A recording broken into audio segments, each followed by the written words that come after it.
Hello everybody and welcome to another video from Carl's Tech Shed. Right, what I've got for you today is this. This is an Xbox Crystal. This is not the 360, this is the old original Xbox which was first released back in 2001.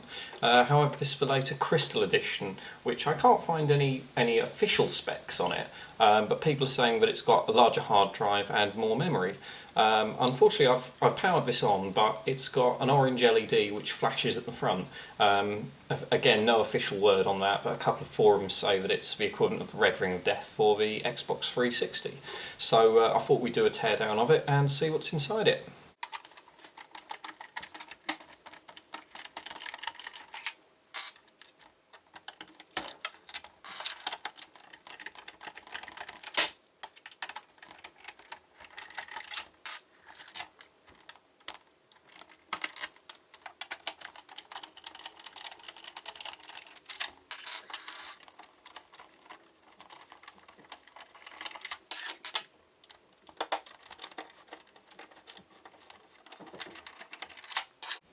Okay, well, after removing the lid, we can see what we've got in the top here is a DVD-ROM drive and a hard drive.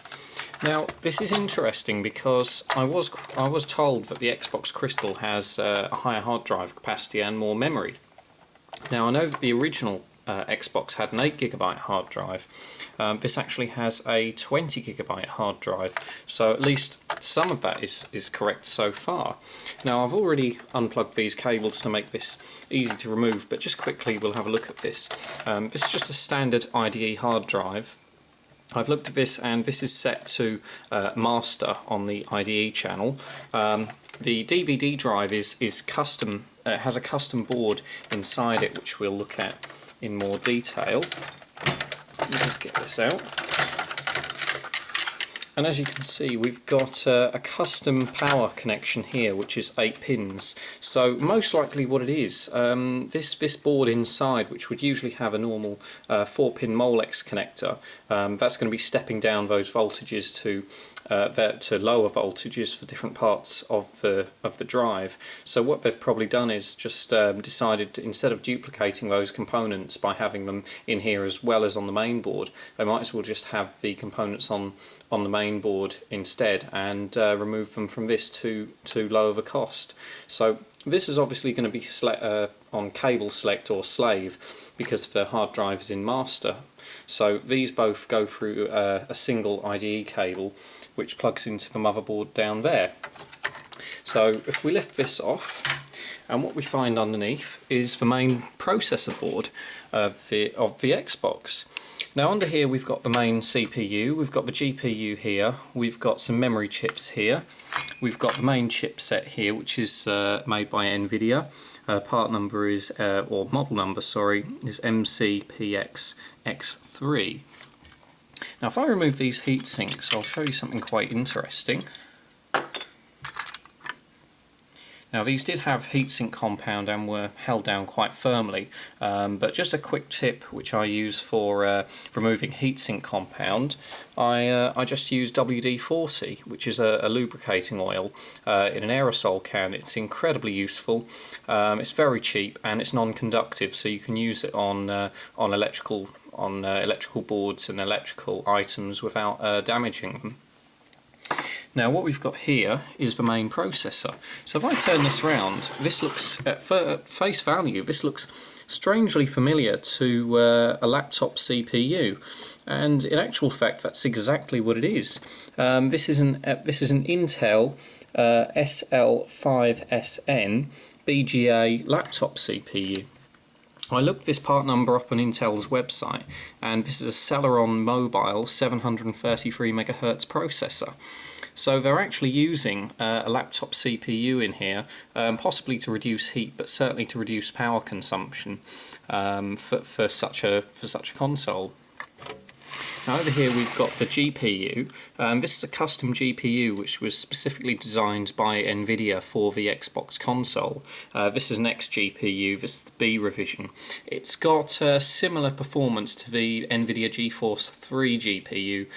It's got an AGP4 interface to the chipset down here.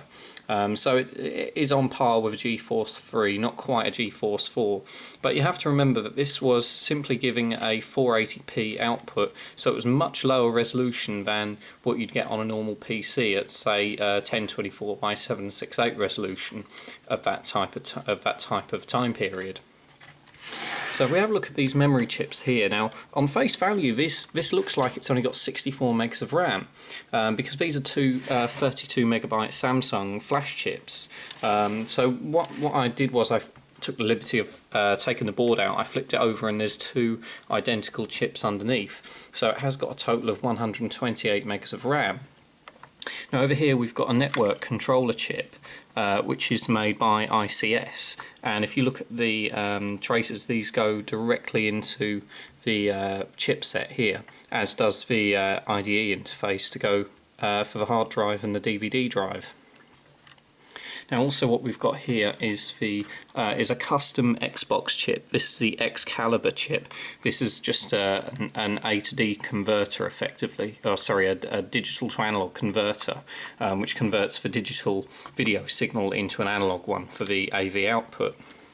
Now if we have a look down here, we've got a few capacitors, discrete components and so on, and we've got the controller ports here which go out to the controllers, but these are just standard USB signaling cables, so effectively it's just a USB port. And over here we've got a standard ATX power connector for power, and to be honest that's pretty much it. There's not much more in here, because all of the firmware for the boot up and such is held on the hard drive.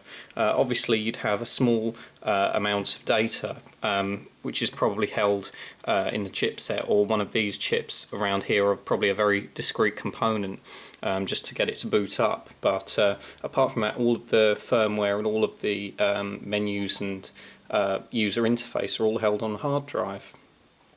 Well, thanks for watching, and I'll have another video up soon.